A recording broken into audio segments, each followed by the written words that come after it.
बिस्मिल्लाहिर्रहमानिर्रहीम, अस्सलाम वालेकुम, सुबह बखैर और खुश आमदीद मॉर्निंग विद फरा में।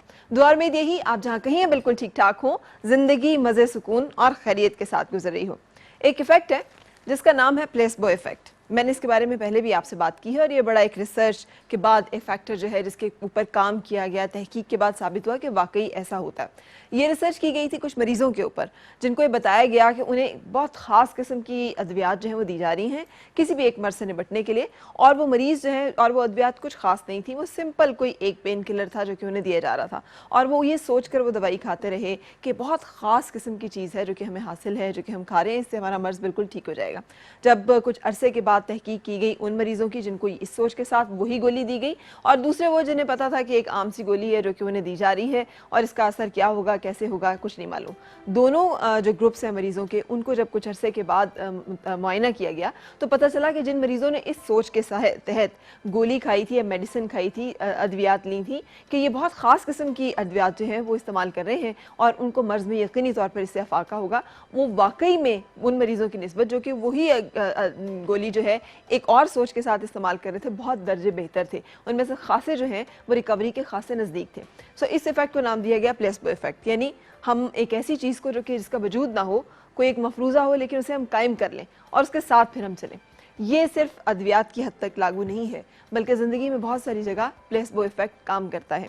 ये इस तरह से काम करता है कि जब हम हर वक्त ये सुने कि ये अच्छा नहीं है, वो बुरा है, ये ठीक नहीं है, वो गलत है, ये सही नहीं हो रहा, ये तो बिल्कुल बहुत ही गलत तरह से किया जा रहा है, इस मुल्क में तो कुछ बनने वाला नहीं है, यहाँ पे तो सब बदतर है, हालात भी बुरे हैं, लोग भी बुरे हैं और बहुत सारा कुछ जो है वो तबाही की तरफ जा रहा है, फ़लाँ इदारा भी तबाह हो गया है, फ़लाँ चीज़ जो है वो भी बिल्कुल ख़राब हो गई है। या फिर हम ये सुनते रहे कि यहाँ पे लोग बहुत ख़राब हैं, फ़लाँ जगह चोरी हो गई, वहाँ डाका हो गया, वहाँ इतने लोग मारे गए, वहाँ इतने कत्ल हो गए, वहाँ इतने हादसात हो गए, वहाँ इतने लोग जो हैं उनकी हक तलफ़ी हो गई, ये ज़्यादती हो गई, वो जुर्म हो गया। तो ये तमाम वो चीज़ें हैं जो सुनने के साथ हमारे ऊपर प्लेसबो की तरह ही इफ़ेक्ट करती है। जब हम ये सोचना शुरू कर देते हैं कि ये चीज़ अच्छी नहीं है तो वो चीज़ वाकई ही अच्छी नहीं रहती और हमारा जहन और हमारा पूरा का पूरा जिस्म और हमारी रूह उस चीज़ को उसी तरह से कबूल कर लेते हैं कि ये चीज़ तो ठीक ही नहीं है, ये चीज़ तो अच्छी ही नहीं है, इसमें तो कुछ रखा ही नहीं है, इसमें तो कुछ भी हासिल ही नहीं है। और जबकि अगर हम एक मस्बत सोच के साथ और एक मस्बत रवैये के साथ चीज़ों को लें और ये सोचें कि वाकई बेहतर हो जाएगा, सब चीज़ें अच्छी होंगी और अच्छे नताइज निकलेंगे और चीज़ें जो हैं वो उतनी मतलब बेहतरीन हैं, सब कुछ अच्छा है, तो फिर ये वो सोच है कि जिसके साथ बाज़ औक़ात बुरी बातें और बुरे नज़र आने वाले वाक़यात जो हैं वो भी उतने नहीं बुरे होते या फिर उनके नताइज उतने संगीन और बुरे नहीं होते जितने कि हम सोच रहे होते हैं। सो हमें ज़िंदगी में ये जिसे कहते हैं ना थोड़ी सी मस्बत सोच या थोड़ा सा खुशफहम रहना बहुत ज़रूरी होता है। हमें हमारे मज़हब में भी यही बताया गया है, हमें अपने रब के बारे में भी यही कहा गया है कि नेक गुमान रखो, अपने रब के बारे में अच्छा गुमान रखो क्योंकि वो उसी तरह से है जिस तरह से कि हम उसके बारे में गुमान रखेंगे। सो ये जो गुमान हम कायम करते हैं ना किसी भी चीज़ के बारे में बहुत अहम है। अगर हम किसी चीज़ को बहुत सारे हमारे पास हक़ाइक़ हों, हमने कुछ चीज़ें जो हैं हमारे सामने आ चुकी हों खुलकर, हमने शवाहिद की रोशनी में, हमने बहुत सारे हक़ाइक़ की रोशनी में किसी चीज़ को जान लिया हो और हम उसको तस्लीम करें वो एक अलग बात है। लेकिन महज़ सोच कर, महज़ समझ कर, महज़ मफरूज़े की बुनियाद पर कि ये चीज़ ऐसे लगती है, ये चीज़ ऐसे हो रही है, वो चीज़ ऐसे होने वाली है, अगर हम चीज़ों को अपनी ज़िंदगी के ऊपर तारी कर लें तो फिर उसका नतीजा हमेशा बुरा निकलता है। आजकल मुझे लगता है कि हम बहसियत कौम इस प्लेसबो इफ़ेक्ट का बहुत ज़्यादा शिकार हैं। हमें बहुत ज़्यादा ज़रूरत है कि हम अपने बारे में अच्छी चीज़ों को सोचना शुरू करें, उन्हें महसूस करना शुरू करें, अच्छी चीज़ों को वैल्यू करना शुरू करें और अच्छाई का ही प्रचार करना शुरू करें और बुराई की बातों जो हैं उनको थोड़ा थोड़ा दबाना और कम करना शुरू कर दें ताकि ये जो हमने अपने बारे में सोचना शुरू कर दिया है, एक मनफी सोच जो हमारे अंदर आ गई है, उसके नतीजे में हमें सब कुछ जो है वो बुरा लगता है, हमारे अंदर उम्मीद ख़त्म होती जा रही है, हमें लग रहा है कि हमें ज़िंदगी में कुछ करने के लिए है नहीं, कुछ मिलेगा नहीं, कुछ होगा नहीं। तो ये तमाम हालात व वाक़यात जो हैं वो बेहतर हों, जो मेरी दुआ भी है, ख्वाहिश भी और उम्मीद भी। आज का जो शो है उसमें हम मिलेंगे अपनी एक ऐसी मेहमान फनकारा से कि जो पाकिस्तान के जिसे कहते हैं ना मान, चंद ऐसे लोग हैं जिन पे हम बड़ा मान कर सकते हैं और ये उनमें से एक है। बहुत सारी वजूहात, एक तो अल्लाह ताला ने खूबसूरत आवाज़ दिया, दूसरा एक बड़े वक़ार के साथ इन्होंने अपने प्रोफेशन को, अपने करियर को लेके आगे चली। एक अरसे तक हमें स्क्रीन पर खूबसूरत अंदाज में गाती नज़र आई और जब गा रही थी तो इनका मुआज़ना और मुकाबला जो है जो चंद चोटी की गुलकार आई थी उसमें किया जाता था, आज भी वो उसी सफ़ में हमें सफ़े अव्वल में नज़र आती हैं। लेकिन नूर मैडम नूर जहाँ, महनाज, नाहिद अख्तर के बाद अगर किसी को निगार अवार्ड्स मिले ज़्यादा तो वो मेरी आज की मेहमान जिन्हें 6 मरतबा निगार अवार्ड से नवाजा गया। मौसीकी में में इन्होंने उर्दू, सराइकी, पंजाबी, सिंधी इन तमाम ज़बानों में गीत गाए हैं। फ़ोक के लिए ख़ास तौर पे बहुत मशहूर हैं। क्या कमाल गाती हैं और क्या कमाल खातून हैं। आज हम मिलेंगे अपनी मेहमान हुमैरा चना से, जिनसे गपशप और मुलाकात और उनकी गायकी जो है वो शो का हिस्सा है। मुझे यकीन है कि आप इंजॉय करेंगे हमारी इस खूबसूरत सी म्यूज़िकल मॉर्निंग को और साथ रहेंगे। मैं ब्रेक के लिए रुकूंगी हमेशा की तरह और ब्रेक के बाद फिर आपसे मुलाकात।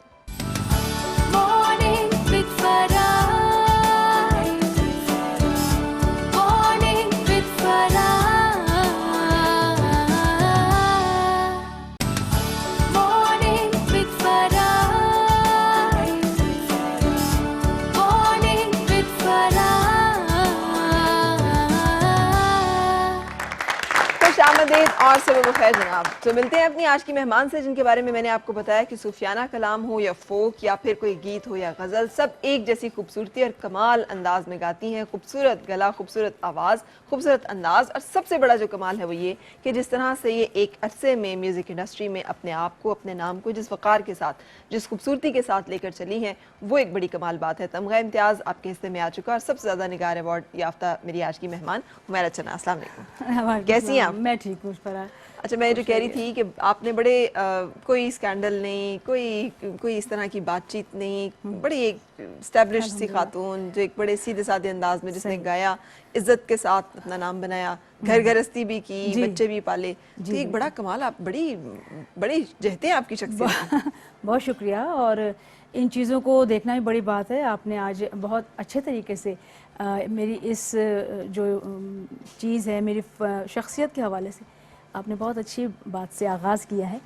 और मैं समझती हूँ कि औरत जो है वो जब तक अपने घर को और साथ साथ लेके ना चल रही हो, वो मुश्किल हो जाता है फिर। बिल्कुल। हाँ। ये एक बहुत बड़ी कामयाबी है कि अगर आप बहुत सारे कामों के साथ साथ अपने, और ख़ास तौर पे जब खातून काम कर रही हो शोबिज़ में और वो भी गायकी की दुनिया में, तो अमूमन मुश्किलात जो है वो ज़्यादा लाहक होती हैं उसको, क्योंकि अगर वो खुद ना भी चाहे तो बहुत सारी और ऐसे वामिल होते हैं जो कि फिर कार फरमा। क्या ये वजह थी कि काफ़ी अरसे आप गायब रही और हमने आपको नहीं गाते हुए देखा और सुना और फिर दोबारा से वापसी हुई?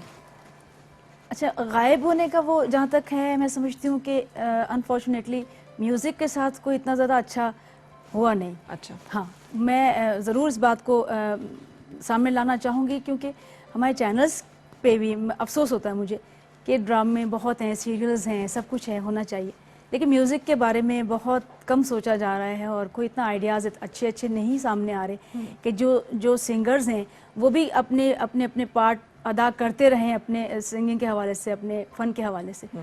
तो ये थोड़ा सा अच्छी बात मुझे नहीं लग रही। सही।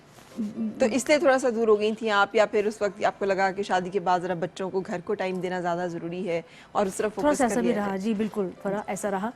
और लेकिन क्योंकि आर्टिस्ट जो काम कर रहा होता है, वो जब तक अपनी वो तसल्ली नहीं रहती कि आप अपने फ़न में आगे से आगे बढ़ते चले जाने में कोशिश में लगे रहते हैं कि अब क्या करना है, अब क्या करना है। वो एक स्टेजेस होती हैं कि हाँ ये तो हो गया, अब फर्दर क्या है।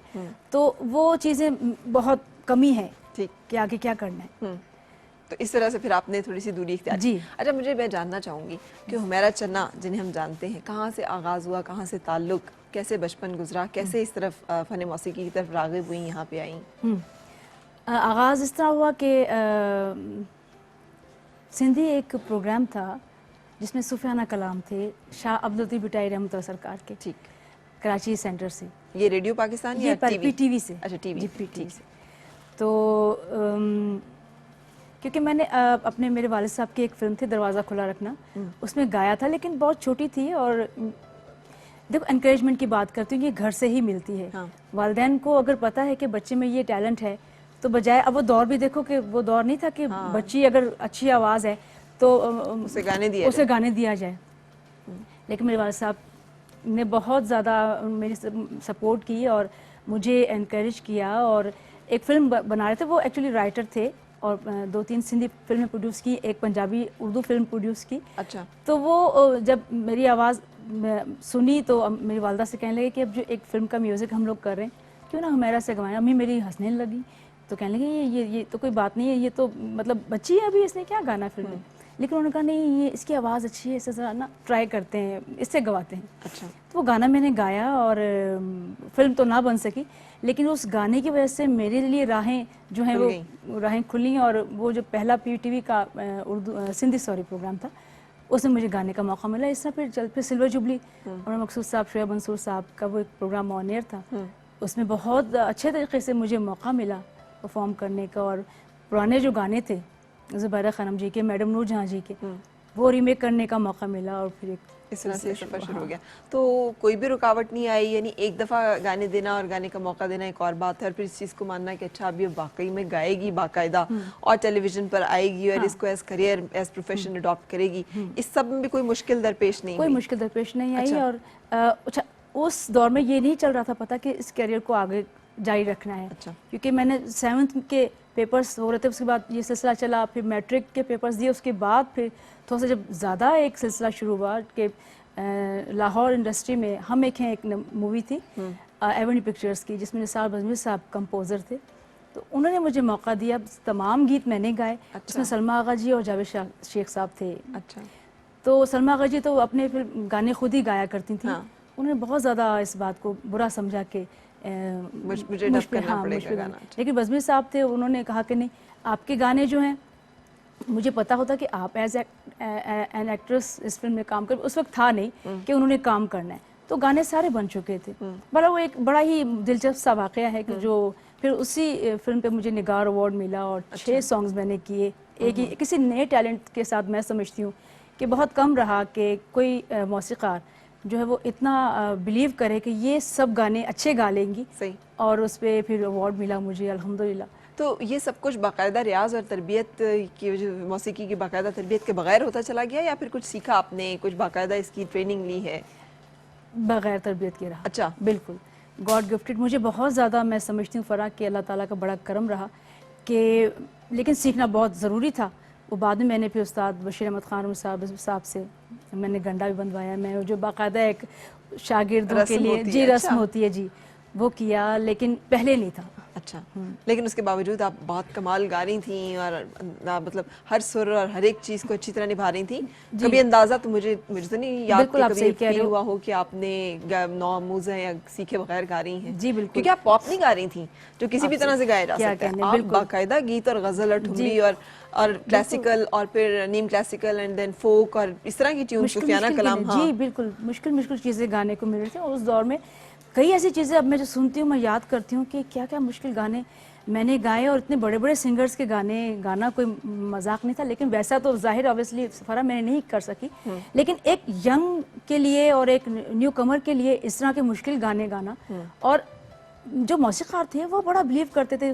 नियाज़ अहमद साहब, वो स्टार्ट के जो जितने मेरे सॉन्ग्स रहे, उन्होंने बहुत, एक ठुमरियाँ भी मैंने गाई, मैंने गज़लें भी गाई, और वो सब कुछ जो कुछ गा के मैं आगे बढ़ी, वो मुझे बड़ी सपोर्ट रही उन गीतों के गाने से कि मेरी जो रवानी थी वोकल की, जो एक समझे बहुत ज़्यादा रियाज करने के बाद होती है, वो उन गानों के बिल्कुल मुसलसल गाने की वजह से हुआ। अच्छा। हाँ। सो इसके अलावा कुछ और ऐसा परहेज़, कुछ ख़ास अपने गले का ख्याल लिहाज जो आप करती हो? अक्सर लोग जिनको अल्लाह ताला ने आवाज़ और सुर से नवाजा होता है बड़े केयरफुल होते हैं इस मामले में, हैं आप भी?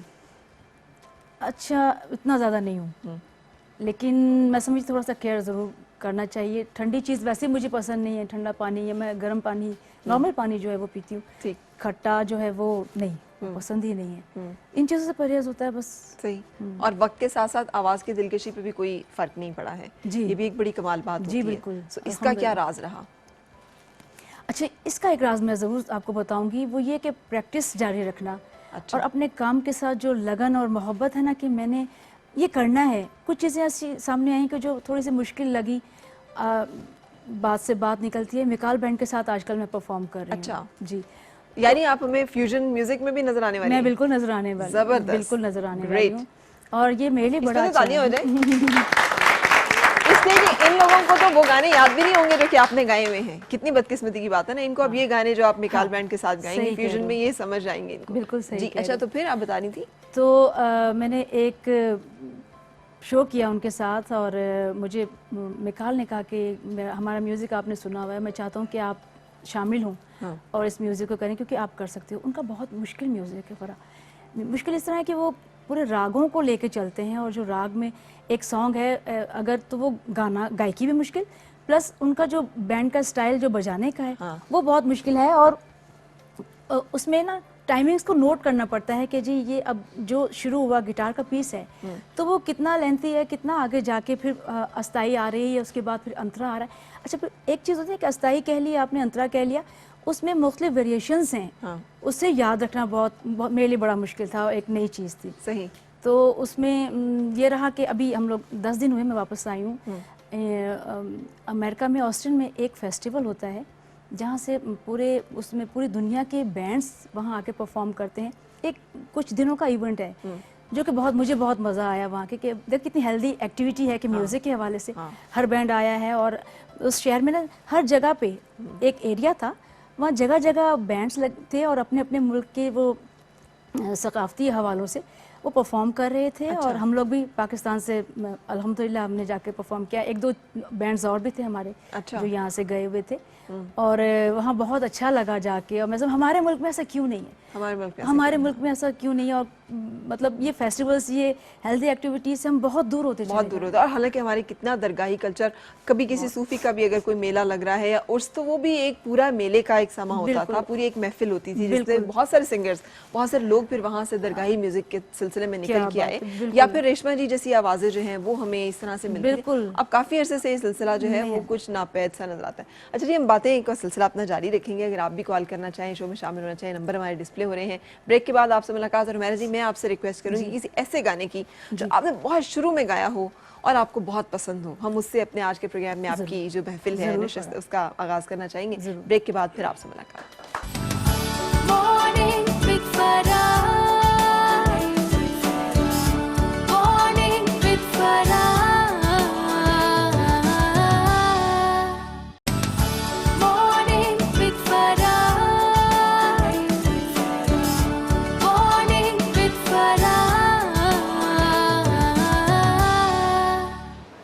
तलक है नजर में वो शहर सब्जा और गुल, जहाँ घटाएं सरे राह गुजर झूमती।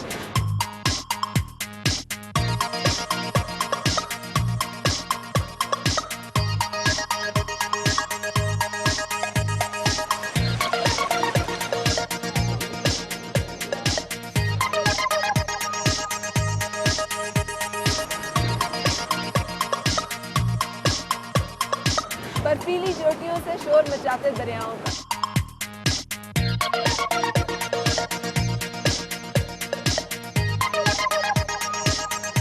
खूबसूरत झरने और आबशारों का तरन्नुम।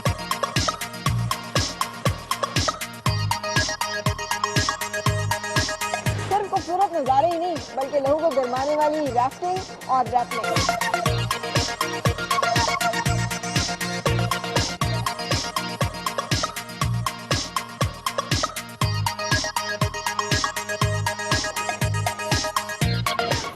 मगर शानदार चट्टानों से दुश्वार गुजार पहाड़ी रास्ते।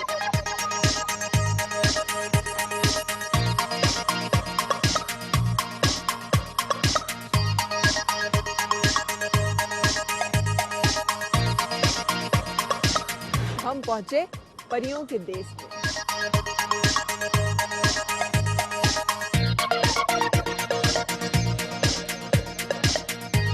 हसीन वादियों से खूबसूरत नजारों तक।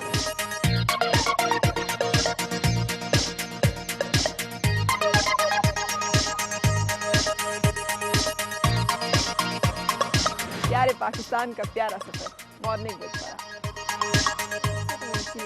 जनाब, खुश आमदीद और सुबह बखैर। मैं जब भी इन क्लिप्स को देखती हूँ मुझे बहुत अच्छा लगता है। मेरी ज़िंदगी की यादगार तरीन जो चंद सफ़र हैं उनमें से एक दो वजह। एक तो पाकिस्तान इतना खूबसूरत और पाकिस्तान के सब इलाके इतने खूबसूरत, दूसरा ये कि हम पूरी टीम साथ थे और जो एक दूसरे के साथ की खूबसूरती है वो एक अपनी जगह हमने बहुत ज़्यादा इंजॉय किया था। मुझे यकीन है आप लोग भी जब इन इलाकों के सफ़र में जाएंगे तो आप भी खूबसूरत मनाजिर के साथ साथ एक दूसरे की कंपनी को बहुत ज़्यादा इंजॉय करेंगे। मेरा चना जी आज मेरी मेहमान है और मैंने आपसे कहा था आपसे हमने सुनना है कोई ऐसा गाना जो आपने शुरू में गाया और आपको खुद बहुत पसंद हो। हाँ, सिल्वर जुबली का मुझे याद आ रहा है, असां जान के मीट लिया कोई। असां जान के मीट लई अख वे, असां जान के मीट लई अख वे, छोटी मुट्ठी दा पा ले आई कख वे, ते साडे वाले तक सजना, ते साडे वाले तक सजना। असां जान के मीट लई अख वे, असां जान के मीट लई अख वे, छोटी मुट्ठी दा पा ले आई कख वे, ते साडे वाले सजना।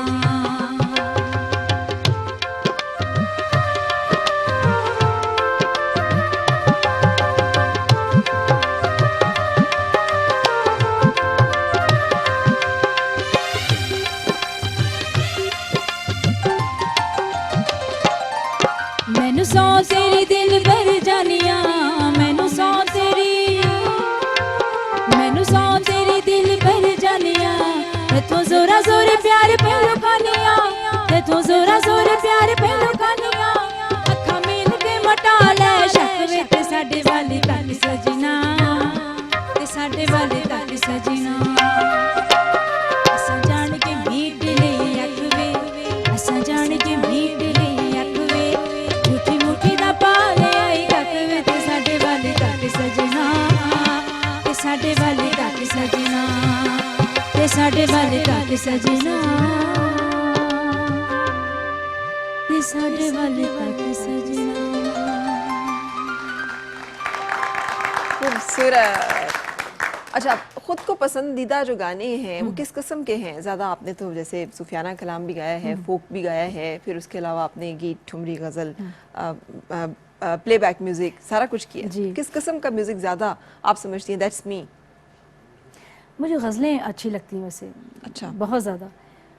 फिर उसके बाद अगर कहें तो सूफियाना कलाम, अच्छा। गज़लों के बाद फिर और अगर मैं पूछूं कि सबसे ज़्यादा फेवरेट आपके कोई सिंगर्स में से कौन रहे? ज़रूर मैडम नूरजान, मेहदी हसन साहब, ग़ुलाम अली साहब, ग़ुलाम अब्बास साहब। हमारे एक जो मैं समझती हूँ कि गायकी के हवाले से पाकिस्तान में जो जिन लोगों ने नाम किया वो बड़े बहुत बड़े नाम हैं और जिनकी मिसाल पूरी दुनिया में नहीं मिलती। उस्ताद नुसरत फ़तेह अली ख़ान साहब, आबिदा परवीन जी, कौन कौन सा ऐसा नाम है अगर मैं नाम ना भी लूँ तो कोई फ़र्क नहीं पड़ता, वो उतने बड़े नाम हैं। बिल्कुल। तो बहुत प्राउड फील होता है जब बाहर जाती हूँ ना। यकीन कीजिए कि जिन अच्छे अल्फाजों में हमारे पाकिस्तानी सिंगर्स को जो बड़े बड़े असातिज़ा रहे हैं, फ़रीदा खानम जी, तो मुझे बहुत खुशी होती है कि अल्हम्दुलिल्लाह इस वो फील करते हैं कि जब पाकिस्तान के जो सिंगर्स जो इतने बड़े बड़े नाम रहे, जिन्होंने अपनी गायकी से अपने आप को मनवाया, वो द बेस्ट रहे। सही। अच्छा, मेरा जी, शादी का फैसला करना, ज़्यादातर लोग जो इस फील्ड में रहते हैं वो शादी नहीं करते या फिर बहुत लेट शादी करते हैं। आपने बड़ी मुनासिब उम्र में, बड़ी अपनी करियर की पीक पे आपने शादी करने का इरादा और फैसला किया, जो और फिर कैसे हुई? वालिदैन की पसंद से, आपकी पसंद से, और कैसे आप इसमें एंटर हुई, या फिर छोड़ना सारा कुछ ये किसके कहने पे हुआ या अपनी मर्जी से हुआ?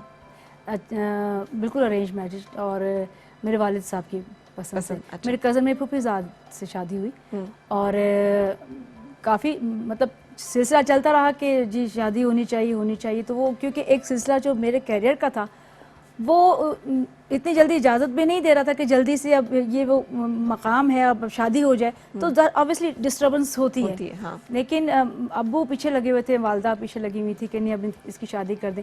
अच्छा, हमारे घर का जो माहौल रहा उसमें लड़कियों से पूछना ज़्यादा मुनासिब नहीं समझा जाता कि जी हम आपकी शादी करने जा रहे हैं, और मेरे साथ भी ऐसा ही सिलसिला रहा कि वो अपनी मर्जी रही, और क्योंकि मेरी सब बहनों की वालिदैन की मर्जी से, जो एक ख़ास टिपिकल सकाफ़ती और हमारा जो कल्चरल एक हवाला है वही हमारे घर में भी रहा फरा, और मुझसे भी नहीं वो कोई ज़रूरत नहीं महसूस की गई, ना ही मुझे था कि जी मैं अपनी पसंद से शादी करूँगी, वो ये बिल्कुल जहन में ही नहीं था। सही। तो वालिदैन ने बहुत, अल्हम्दुलिल्लाह मैं बहुत खुश हूँ, और वालिदैन सपोर्टिव रहे।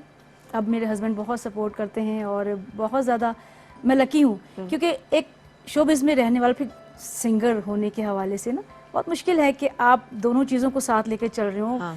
और बहुत कमियां रह जाती हैं। बिल्कुल। लेकिन शुक्र खुदा का कि मैं बहुत, मुझे देख के आपको लगता नहीं कि कमियां रहती हैं, इसलिए कि मैंने आपको ऑफ स्क्रीन भी देखा है, उनके साथ भी देखा है, और मुझे ऐसा लगता है कि आप बिल्कुल जब उनके साथ होती हैं तो कोई सेलिब्रिटी नहीं होती, कोई सिंगर नहीं होती, एक बिल्कुल एक आम घरेलू खातून की तरह आप चल रही होती हैं, और उसी तरह से सारे मामला के लिए जो एक मुश्किल काम है, इसलिए कि अपने अंदर से ये मैं निकालना कि मैं तो बहुत बड़ी स्टार हूँ, मुझे तो बहुत सारे लोग पसंद करते हैं, और मैं इसकी बातें सुनूँ या इसकी खामखा इसके दोस्त में आऊँ, ये मुश्किल काम है, बहुत मुश्किल काम है। और अक्सर खवातीन इस जोम में और इस घुमंड में ही मारी जाती हैं, जिसकी वजह से उसी में रहती हैं। हाँ, बिल्कुल सही कह रहे हो। वो अब वो मैं समझती हूँ कि वो खराब, वो एक खराबी की तरफ चला जाता है। बिल्कुल बिल्कुल। कि आप अगर अपने आप को खातून फिर मशहूर हो तो अगर ये चीज़ जहन में आ जाए ना तो मैं समझती हूँ फिर वो घर आबाद नहीं होता। बिल्कुल नहीं हो सकता, बिल्कुल। लेकिन ये आपने इतनी मलका कैसे हासिल की कि आप इसको भूल जाती हैं कि अच्छा मुझे लोग जानते हैं या पहचानते हैं? अच्छा कमाल बात है, वो तबीयत में जो एक दरवेशी है वो अल्हम्दुलिल्लाह मैं बड़ी शुक्रगुजार हूँ अपने परवरदिगार की कि उसी की तरफ से आता है।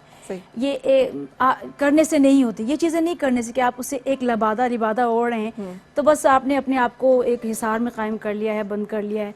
ये होता नहीं, कहीं ना कहीं तो जाके आप अपने आप को कहेंगे ना कि नहीं अब ये ठीक है, मैं अकेली हूँ अब।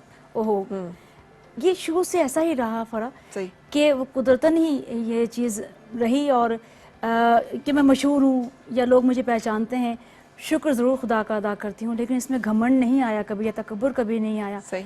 कि जी मुझे लोग पहचानते हैं। तो क्या है पहचानते हैं, अल्लाह का शुक्र अदा करना चाहिए, सब उसी की तरफ से आता है। बिल्कुल बिल्कुल बिल्कुल। अच्छा, बनावटी बहुत सारे लोग जो हैं होते कुछ हैं, दिखते कुछ हैं, मतलब होते कुछ हैं, कहते कुछ हैं, करते कुछ हैं। और ख़ास तौर पे फिल्म इंडस्ट्री और ये हमारी शोबिज़ की जो दुनिया है, इसमें बहुत सारा कुछ चाहते हुए भी कहा नहीं जा सकता, चाहते हुए भी बताया नहीं जा सकता। लेकिन आप में बनावट उस तरह से नहीं है। बिल्कुल। कभी आपने कोशिश भी नहीं की शोबिज़ के तौर तरीके अपनाने की, कुछ इसके रंग रंग में ढलने की? मैंने कोशिश भी नहीं की। और क्योंकि मुझे खुद एक चीज़ बहुत बुरी लगती है फरा कि जो तकब्बुर है ना, मैं क्या बयान करूं कि इंसान क्यों तकब्बुर करता है, क्यों गुरूर करता है इन चीज़ों पे कि जो अल्लाह पाक ने नेमतें अता की हुई उस पर गुरूर। हमारा तो कुछ भी नहीं है। बिल्कुल। तो जब यह हमें जहन में आ जाए, और कई लोगों को देखती हूँ ना कि वो बहुत घमंडी और वो यूं करके और किसी से बात भी कर रहे हैं तो बड़े स्टाइल के साथ, तो मैं अपने रब को बहुत याद करती हूँ कि रब आप अपना कर्म कीजिए और सीधी राह दिखाइए कि जो चीज़ें हमें नहीं करनी चाहिए हम लोग कर रहे होते हैं। सही, बिल्कुल सही। बहुत अच्छा जी, हम रुकेंगे, ब्रेक ले लेते हैं और ब्रेक के बाद आपसे मुलाकात। लेकिन जाते जाते एक कॉलर की बात भी सुनते जाते हैं। अस्सलाम वालेकुम हुमैरा जी, आपसे हुमैरा ही बात करना चाह रही हैं, बताइए क्या कहना चाह रही हैं? शो है, आप हमारे इस शो की बल्कि इस चैनल की जो है ना बारबी डॉल हैं। अच्छा, बहुत शुक्रिया, थैंक यू सो मच। माशाल्लाह बहुत प्यारी ड्रेसिंग है, कल का शो भी बहुत ज़बरदस्त था, मैंने लाइव भी देखा और रिपीट में भी देखा, इतना ज़बरदस्त था। आपका बहुत शुक्रिया Humaira, thank you so much. आज की फरमाइश तो करें हुमैरा जी। जी, आज का भी जो शो है वो बहुत ज़बरदस्त है। चलिए शुक्रिया। आज मेरी हम नाम सिंगर आई हुई है, मुझे ये बहुत अच्छी लगती है, इनके सॉन्ग सुने हैं, बहुत अच्छे लगते हैं। मैं इन्हें भी अस्सलाम वालेकुम कहना चाहूँगी। जी वालेकुम सलाम हुमैरा, कैसी हैं आप? मैं ठीक हूँ, अल्लाह का शुक्र है। बहुत बड़ा जो है वो मेरी आज एक विश पूरी हुई है कि आपसे लाइव बात हो रही है अपनी हम नाम से, और इतनी बेस्ट सिंगर के जिसका जो है वो निगार अवार्ड में इतनी दफ़ा नाम अनाउंस होना, ये एक आपके लिए तो गुड लक होगी, हमारे पाकिस्तान के लिए भी बहुत बड़ा एजाज़ है कि आप जो है वो इतने अच्छे सॉन्ग हमारे इंडस्ट्री में लेकर आई। टीवी कोई हुमैरा जी गाने की फरमाइश कर डालिए फिर लगे हाथों, ताकि वो पूरी करें आपकी। जी बिल्कुल, और मैं चाहूंगी कि ये अकेले ना जाना हमें छोड़कर, वो वाला जरूर सुनाइएगा। चलिए बिल्कुल ठीक, ब्रेक के लिए रुकने के बाद आपकी फरमाइश जो है उसे पूरा करेंगे, सो साथ रहिएगा।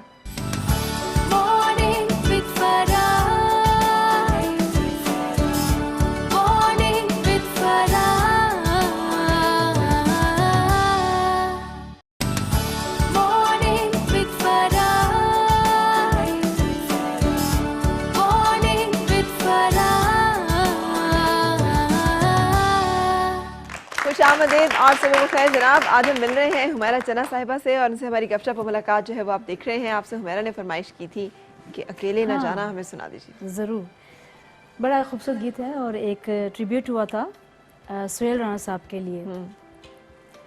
उसमें 3-4 सॉन्ग्स मैंने किए और ये जब मैंने सॉन्ग गाया, एक बाज़ दफ़ा ऐसा होता है कि टाइमिंग्स ऐसी हो जाती हैं कि वो चीज़ बहुत ज़्यादा रिलेट करती है अपनी यादों के साथ। और जो लोग पार्टिसिपेट किया होता है जिन लोगों ने, तो ज़ेबा बेगम साहिबा तशरीफ़ फरमा थी और वो लिटरली उनकी आंखों में आंसू आ गए।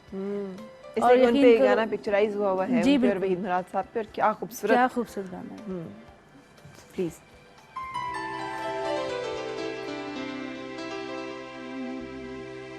अकेले न जाना, हमें छोड़ कर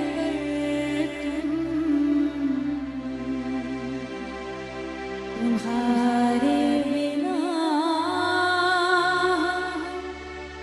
भला क्या जिए।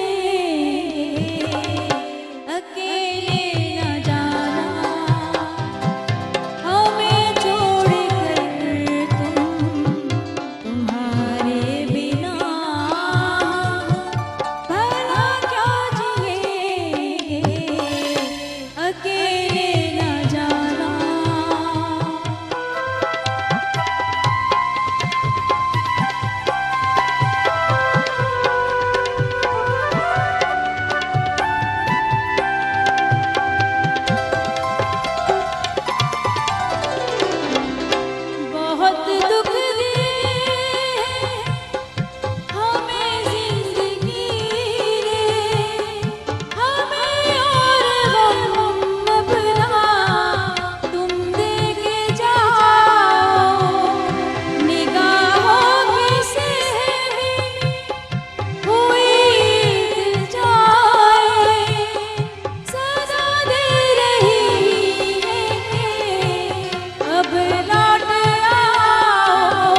क्या खूबसूरत दौर था, क्या खूबसूरत है ना, हर चीज़ ही बड़ी बाकमाल थी। अच्छा, आप तो उसमें रही हुई हैं, आपको कैसा फील होता है? हम तो चले नॉस्टैल्जिक फील करते ही हैं। सही। अब सुनने के बाद उन सारी चीज़ों को कि यार कैसे कैसे हमारे गायक, कैसे कैसे हमारे लिखने वाले गाने, कैसे कैसे कंपोज करने वाले, पिक्चराइज करने वाले, एक्ट करने वाले, क्या दौर था। बहुत अच्छा दौर था। और मुड़ के देखती हूँ तो बहुत बहुत ज़्यादा ना एक खला, इतना जो कि मैं समझती हूँ कि शायद कहीं भी ऐसा नहीं हुआ होगा कि इतनी अच्छी फिल्म इंडस्ट्री का एक दौर जहाँ इतने बड़े बड़े आर्टिस्टों ने काम किया हो, नाम कमाया हो, अब वो दौर है कि जहाँ कुछ भी नहीं है, कुछ भी नहीं हो रहा। तो ये बड़ी खौफनाक सी बात फील होती है कि आपको लगता है कि हमारे यहाँ रहे नहीं वो लोग, या फिर सामने आने का मौका नहीं मिल रहा? हम इतने ज़्यादा इंडियनाइज्ड हो गए हैं कि हमें अपनी चीज़ें जो हैं वो अब नज़र आना, दिखाई देना, सुनाई देना ही बंद हो गई। बिल्कुल ऐसा है। ऐसा है ना? बिल्कुल ऐसा है। आप कह सकती हो आप सुनती हैं चिट्टियाँ कलाइयाँ ते बेबी डाल सोने दी, और कौन कौन से हैं भाई? अभी इनसे सुनना शुरू करें। इन्हें कोई एक किसको पाकिस्तानी गाना कोई याद है? आपको याद है? दो इन्हें माइक, चलो सुनाओ। वाह। हर जुल्म तेरा याद है, भूला तो नहीं हूँ। हर जुल्म तेरा याद है, भूला तो नहीं हूँ। ऐ वादा फरामोश मैं तुझ सा तो नहीं हूँ। वेरी गुड, क्या बात। Thank you so much. रुलाओगे क्या? दो बातों पे, एक तो गाना रुलाने वाला है, ऊपर से तुम इतने इस तरह गा रहे हो कि वैसे ही रोना आ रहा है।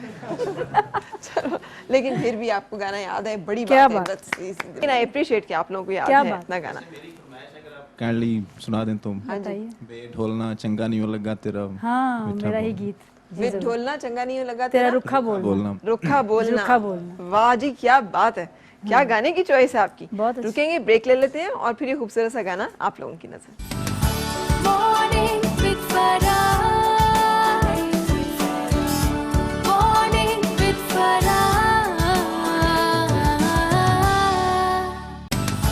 Morning with Farah. Morning with Farah.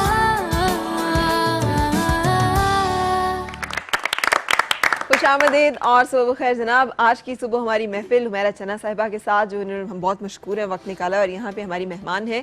बहुत अच्छा लगता है मुझे हमेशा आपसे मिलना। पता नहीं क्यों एक ख़ास तरह की आपकी शख्सियत में एक चीज़ है जो इससे रिलेट करना बहुत अच्छा लगता है। Always feel good. खुश रहिए। अच्छा, आपने क्या फरमाइश की थी अभी हुमैरा जी से?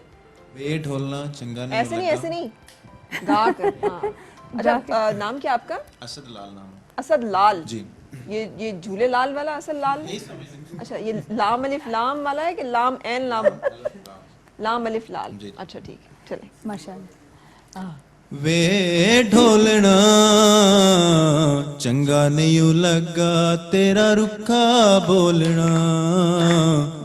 चंगा नहीं लगा तेरा रुखा बोलना। बिल्कुल सही। सो नाज़रीन, ये था गाना गाने का गलत तरीका। नहीं, मैं छेड़ रही हूँ आपको। No problem. दिल में ना ले लेना। और अब हुमैरा जी की खूबसूरत आवाज में गाना जो है ये आप सुनेंगे। आपसे फरमाइश है इसी गाने की। ये आपका अपना गाया हुआ गाना? जी, मेरा अपना गाया हुआ। जी। वे ढोलना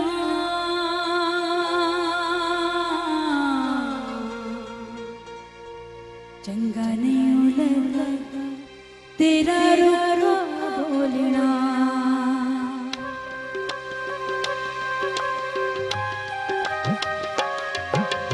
वे ढोलना चंगा नहीं लगा तेरा रुखा बोलना। चंगा नहीं लगा तेरा रुखा बोलना। वे ढोलना चंगा नहीं लगा तेरा रुखा बोलना। चंगा नहीं लगा तेरा रुखा बोलना।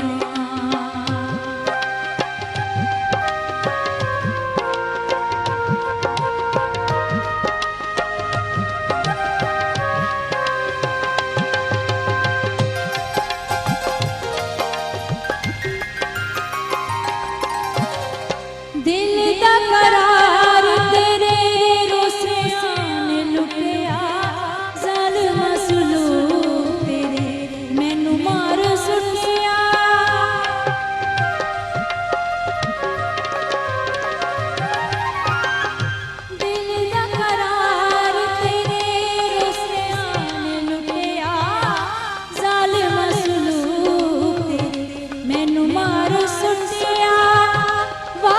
साई कक्का वांगो मैनू रोलना वे डोलना चंगा नहीं लगा तेरा रुखा बोलना चंगा नहीं लगा तेरा रुखा बोलना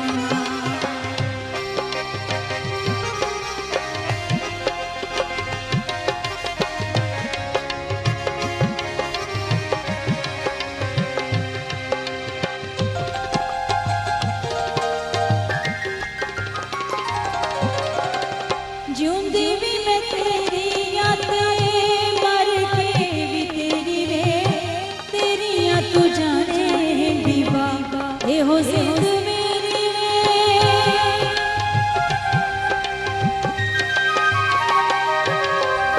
ਓ ਜਿਉਂਦੀ ਵੀ ਮੈਂ ਤੇਰੀਆਂ ਤੇ ਮਰ ਕੇ ਵੀ ਤੇਰੀ ਵੇ ਤੇਰੀਆਂ ਤੂੰ ਜਾਣੇ ਬੀਬਾ ਇਹੋ ਜ਼ਿੰਦ ਮੇਰੀ ਵੇ ਕਿਸੇ ਦੀ ਮੈਦਾਨ ਵਿੱਚ ਨਹੀਂ ਡੋਲਣਾ ਵੇ ਡੋਲਣਾ ਚੰਗਾ ਨਹੀਂ ਲੱਗਾ ਤੇਰਾ ਰੁੱਖਾ ਬੋਲਣਾ ਚੰਗਾ ਨਹੀਂ ਲੱਗਾ ਤੇਰਾ ਰੁੱਖਾ ਬੋਲਣਾ ਵੇ ਡੋਲਣਾ ਚੰਗਾ ਨਹੀਂ ਲੱਗਾ ਤੇਰਾ ਰੁੱਖਾ ਬੋਲਣਾ चंगा नहीं लगा तेरा रुखा बोलना बहुत खूबसूरत, बहुत अच्छा। बहुत शुक्रिया। अच्छा हुमैरा जी, मतलब एक फनकार होने के नाते से, एक सिंगर होने के नाते से, वो कौन कौन सी चीज़ें हैं जो कि आपको माफ़ हैं घर में, कि ठीक है आप ये ना करें, ये ना करें, ये ना करें, कोई बात नहीं, खैर है, यू आर अ स्टार, आप हमारे घर की स्टार वो हैं। घर की मुर्गी दाल बराबर, घर में कुछ भी माफ नहीं है। अच्छा, हाँ जी। तो आप हांडी रोटी चूल्हा सब कुछ करती हैं? बिल्कुल करती हूँ। अच्छा। लेकिन ये कि जॉइंट फैमिली है, भाभियाँ हैं, साथ ही होती हैं सब लोग, तो ये बड़ा फ़ायदा है ठीक, कि वो लोग संभाला हुआ है उन लोगों ने। सही। और उसमें कभी आपको खुद भी फील हुआ कि यार मुझे तो बिल्कुल ही नहीं समझते कुछ? बहुत आसानी है। हाँ, मुझे तो कुछ समझते ही नहीं है, इस तरह का एहसास नहीं होता? नहीं, मुझे नहीं होता। अच्छा, वो चीज़ नहीं है कि बंदा समझे नहीं मुझे समझो मैं कौन हूँ, ऐसा नहीं है। सही। अरे किससे आप समझती हैं कि आपका मुकाबला रहा जब आप गा रही थीं, तो कौन सी ऐसी हम असर गुलकाराएँ थी जिनके साथ आपका मुकाबला होता था या नाम लिया जाता था और आप समझती थी हाँ इनसे मुकाबला है, इनसे बेहतर गाना है, अच्छा गाना? अच्छा, ऐसा कभी सोचा नहीं कि मुकाबला है, क्योंकि जब मैं आई तो उस वक्त तो बहुत बड़े बड़े नाम थे। मैडम नूरजहां जी का बहुत एक उनका तो हमेशा ही रहेगा, महनाज बाजी थी, नाहिद अख्तर साहिबा, तो ये तो इतने बड़े नाम हैं कि मैंने समझती कि मुकाबले में मैं उनके अपने सोचूं कि जी इनके साथ मुकाबला है। लेकिन जो अपॉर्चुनिटीज़ मुझे मिली वो बहुत बेहतरीन रही।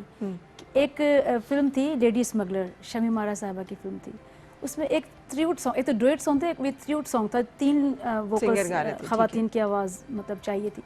तो एक महनाज बाजी थी, नाहिद अख्तर जी और तीसरी मैं थी। अच्छा, मेरा जो था, मेरे ना जो स्केल है वो ऊंचा था बनिस्बत दूसरे वो जो गा रही थी। ज़रा अपने अपने स्केल्स होते हैं, इसमें कोई वो चीज़ नहीं है, मेरा स्केल थोड़ा सा ऊंचा था। तो वाजिद अली नाशाद साहब मरहूम ने जो मेरे लिए जो पार्ट रखा वो थोड़ा हाई नोट्स का रखा। तो एक लाइन महनाज बाजी कह रही है, एक नाहिद अख्तर जी कह रही हैं, फिर जो मेरी लाइन आती थी तो वो ऊपर से आती थी, बहुत ज़्यादा वो घूम फिर के, तो वो बिल्कुल नुमाया रहती थी उस गाने में। और सब लोग उस जब वो लाइन आती थी तो बहुत मुझे भी अच्छा लगता था कि किस तरीके से मौसीकार ने यूज़ की मेरी आवाज़। तो ये वो चीज़ें हैं कि जो बहुत याद रहने वाली हैं। इस तरह की चीज़ें बहुत। आप समझती हैं कि हमारे यहाँ पे अक्सर कहा जाता है कि नहीं जी सिफारिश चाहिए होती है, नहीं जी किसी का मंजूर नज़र हो आदमी तो ही मौके मिलते हैं, तो ही आगे बढ़ता है, तो ही नाम बनता है, तो ही फनकार बनता है, तो ही स्टार बनता है। आप समझती हैं, मुत्तफिक हैं इससे? और क्या आपके साथ ऐसा रहा कि ये सिर्फ एक सलाहियत और आपके अंदर मौजूद हुनर की बुनियाद पे आप आगे बढ़ सकते? थोड़ा पहले नहीं था, पहले तो हुनर की बुनियाद पे ही सब कुछ रहा। और अल्हम्दुलिल्लाह हुनर की बुनियाद पे भी जहाँ तक कोई वो, अब आप देखो कि मैंने पहला प्रोग्राम किया तो जो क्लासेस होती है ना, क्लास देने, A क्लास, B क्लास और फिर आउटस्टैंडिंग, तो स्टार्ट में मुझे A क्लास मिल गई। ठीक, ये बहुत मुश्किल से जाके होता है कि मैंने ये सुना है कि जी पहले B से शुरू होते हैं, फिर उसके बाद A, फिर A+ या क्या आउटस्टैंडिंग। तो ये मंजूर नज़र वाली बात नहीं, ये टैलेंट की बात थी। लेकिन अब वो दौर है कि थोड़ा सा मंजूर नज़र होना पड़ता है। सही। वो जो भी लोग कर रहे हैं वो, मैं तो क्योंकि मुझे तो इन चीज़ों की ज़रूरत नहीं है कि अब काफ़ी सारी चीज़ें जो है वो रुकी हुई हैं, अभी बात से बात निकलती है, प्राइड ऑफ परफॉर्मेंस नहीं मुझे मिला। बिकॉज मैं समझती हूँ कि अब सुना भी ये गया है कि जब तक पर्चियाँ नहीं आगे जाती तो हालांकि इसमें नहीं होना चाहिए। ये तो एक टैलेंट, ये ऐसी बात है, ये ऐसा अवार्ड है कि जिसमें पर्ची नहीं चलनी चाहिए। हाँ, नहीं चलनी चाहिए, नहीं चलनी चाहिए। कई लोगों ने मुझसे भी कहा चाहिए प्राइड ऑफ परफॉर्मेंस दिलवा दे या कोई ऐसी फ्लाई अवार्ड चाहिए दिलवा दे। मैंने कहा नहीं रहने दें, अगर आपके कहने से मिलना है तो फिर उससे बख्शो भी बिल्ली चूहा लंडोरा ही भला। सो बाज़ औक़ात इस तरह की नौबत भी आती है जो कि अफसोसनाक भी होती है। बिल्कुल, आप हर्ट होती हैं इन बातों पे? मैं बहुत होती हूँ, मैं बहुत हर्ट होती हूँ। बिकॉज के देखिए जो टैलेंट है उससे अगर किसी चीज़ से नवाजा जा रहा होगा तो किसी को कोई उसमें प्रॉब्लम नहीं है कि कोई एतराज़ करे। मेरे सामने कोई मतलब ऐसा टैलेंट कि जैसे मैं समझूं कि यार क्या बात है, कितना अच्छा और उसे प्राइड ऑफ परफॉर्मेंस मिला है, वो डिजर्व करता है, उसे मिलना चाहिए या करती है। बिल्कुल। जो लोग डिजर्व नहीं कर रहे हैं और वो अगर ऐसी बड़ी बड़ी चीज़ों को हासिल किया हुआ है तो ये फिर पर्चियाँ ही है ना। हाँ तो आप इन चीज़ों को नहीं समझती हैं? मुझे अच्छा नहीं लगता। अच्छा, मुझे हर्ट होती हूँ मैं। सही। तो अच्छा, जब हर्ट होती हैं क्या करती हैं, कैसे उसको मैनेज करती हैं? क्योंकि फनकार ज़्यादा कहते हैं सेंसिटिव होता है, तो आप उस कैटेगरी में हैं जो ज़्यादा हसास होते हैं। बिल्कुल हूँ, बिल्कुल हूँ। आप यकीन करो फरा, मैं आज फर्स्ट टाइम मैंने आपके इस प्रोग्राम के ज़रिए अपनी इस बात को बयान किया। मुझे नहीं अच्छा लग रहा, लेकिन नहीं, क्यों अच्छा नहीं लग रहा? मुझे लोग कहेंगे जी अब ये प्राइड ऑफ परफॉर्मेंस के लिए, हालांकि हमारे मुल्क का बहुत बड़ा अवार्ड, मुझे तमगा इम्तियाज़ मिला अल्हम्दुलिल्लाह, कि वो भी एजाज़ मेरे लिए बहुत बड़ी बात है। लेकिन देखिए आगे से आगे बढ़ने की जुस्तजू रहती है ना, कि जब अब जो वो स्टेज आ रही है, ज़िंदगी जारी और सारी है। और अगर हमारे प्राइज लोगों को नहीं मिलना तो फिर और किसको मिलना है? मतलब जो लोगों ने कंट्रीब्यूट किया हुआ है उनको मिलना चाहिए। मुझे याद है अहमद फराज साहब का मैं इंटरव्यू कर रही थी और मैंने मुझे एक लाइन जुमला बाज़ औक़ात अचानक ज़हन में आता है उनके, मैंने अवार्ड्स बोले और मैंने कहा कि अवार्ड ये नहीं है कि अहमद फराज को ये अवार्ड मिले, ये उन एजाज़ों का एजाज़ है कि वो अहमद फराज को मिले। इसलिए कि कद होता है किसी बंदे का, उसका एक कदोकामत होती है जिससे जो कि जस्टिफाई करती है कि हाँ यार ये बंदा इस वो एजाज़ के लिए भी एजाज़ की बात होती है कि उस बंदे को मिला है जो वाकई है। क्या बात। सो ब्रेक के लिए रुक जाते हैं जनाब। कोई गाने की फरमाइश है? मज़ीद शर्त सिर्फ एक है, खुद गाना है पहले और फिर फरमाइश करनी है।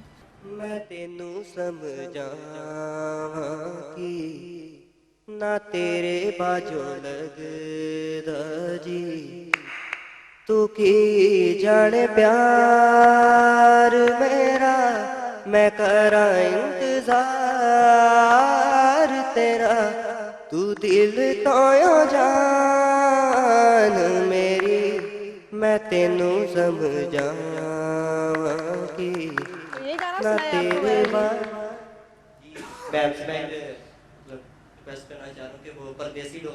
अच्छा जी, परदेसी ढोला। परदेसी ढोला से। चले हम ब्रेक ले लेते हैं और ब्रेक के बाद ये भी आप ही का अपना गाया हुआ जी, परदेसी ढोला मेरा गाया हुआ जी। तो ये खूबसूरत सा गाना जो है ये भी आपकी नजर करेंगे।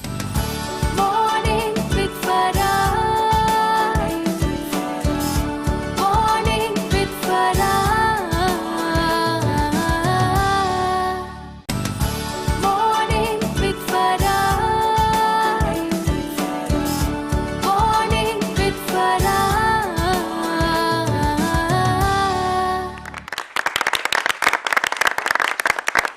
खुशामदीद और सुबह बखैर जनाब। आज मेरी मेहमान हुमैरा छन्ना साहिबा। हुमैरा जी, अपना गाना गाना अच्छा लगता है जब आपसे लोग आपके अपने गाने की फरमाइश करते हैं या किसी? बहुत बहुत खुशी होती है। अच्छा, सही बात। और फिर मुझे तो ये अच्छा लग रहा है कि इनको आपके गानों का पता है। बिल्कुल सही, यंग बच्चे जो सही कह रहे हो, सही कह रहे हो।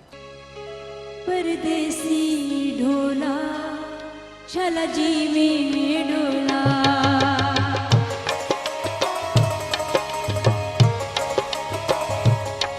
परदेसी ढोला चला जी में डोला, बहुत दूरों आया सफरा दा थकिया, मैंने जगाया, परदेसी ढोला चला जी में डोला, बहुत दूरों आया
जनाब, बहुत खूब। शुक्रिया। अच्छा, माशाल्लाह से 4 ज़ुबानें, उर्दू, सिंधी, पंजाबी, सराइकी। जी सिंधी तो आपकी जी, माँ सिंधी बोली हो में गई। हाँ जी। और बाकी किस में गाना, इसके अलावा बाकी की ज़बान में गाना सबसे ज़्यादा आपने आज तक लुत्फ़ उठाया?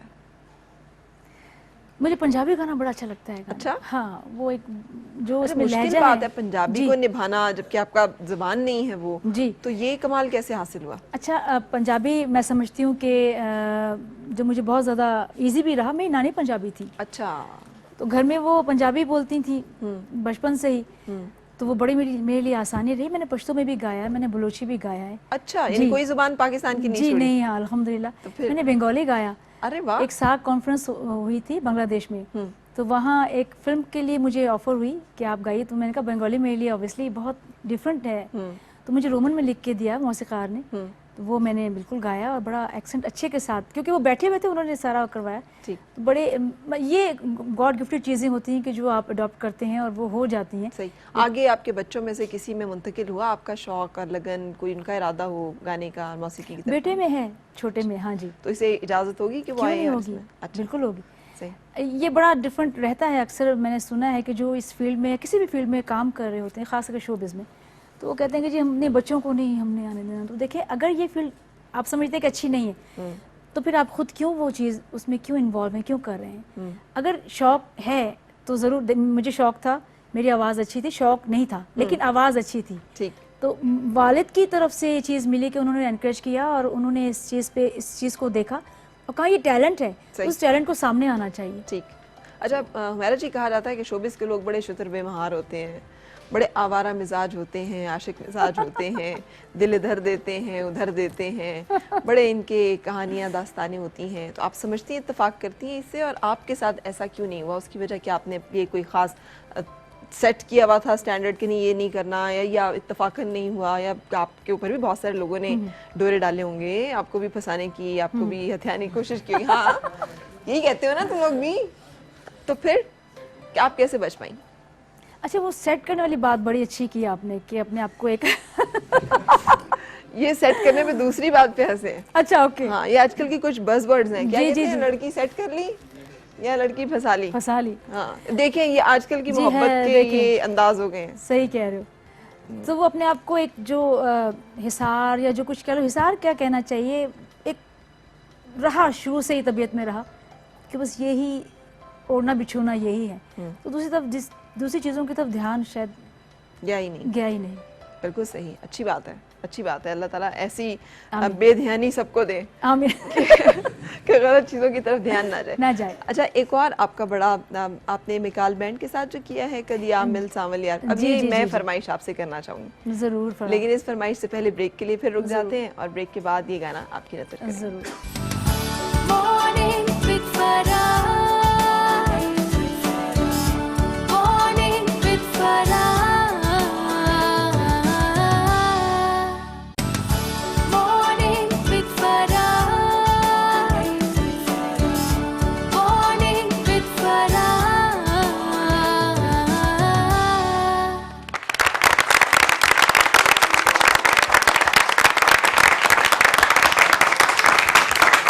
खुशामदीद और सुबह खैर जनाब। आज हमारी मुलाकात रही हुमैरा चन्ना साहिबा से, बहुत अच्छा लगा आपसे मिलकर। बहुत शुक्रिया असफर। हमेशा ही बहुत अच्छा लगता है, और हमारी दुआ है एक अरसे तक आप फन की दुनिया में इसी तरह हमें जगमगाती हुई और परफॉर्म करती हुई बहुत नजर आए। शुक्रिया। अच्छा, अब आने वाले दिनों में क्या इरादे चल रहे हैं और क्या हम देख सकेंगे जी आपका काम? फरा, प्लान है गज़ल एल्बम, अच्छा, और आजकल तुफैल नायर साहब को बहुत सुन रही हूँ, और उनका मैं क्या बयान करूँ कि क्या वो गायक थे। फोक तो था उनकी, जो भी सॉन्ग सुन रही हूँ, लेकिन फोक में बाकायदा क्लासिकल चीज़ें हैं, और क्लासिकल के साथ साथ वो जो एक मुश्किल सुरों से खेलते थे, वो उन्हीं का खासा था, और बहुत मेरे पसंदीदा तुफैल नायर साहब, अच्छा। बहुत ज़्यादा। चलें, अब इजाज़त लेने का वक्त है अपने व्यूअर्स के साथ, और इजाज़त लेंगे हम आपसे इसी दुआ के साथ कि आपकी हर सुबह खुशगवार हो, हर खुशगवार सुबह का अंजाम बखैर हो। मुलाकात होगी इंशाल्लाह आपसे कल। फिर रखिएगा अपना ख्याल और दीजिएगा मुझे इजाज़त, लेकिन जाना अभी नहीं है क्योंकि हुमैरा चन्ना जी हमारी मेहमान हैं, और आपसे जाते जाते रिक्वेस्ट करेंगे हम एक गाने की जो मैंमैंने आपसे फरमाइश डाली थी, कदी आ मिल सावल यार में। जी फरा, मैं सुनाती हूँ। साजन प्रीत लगा के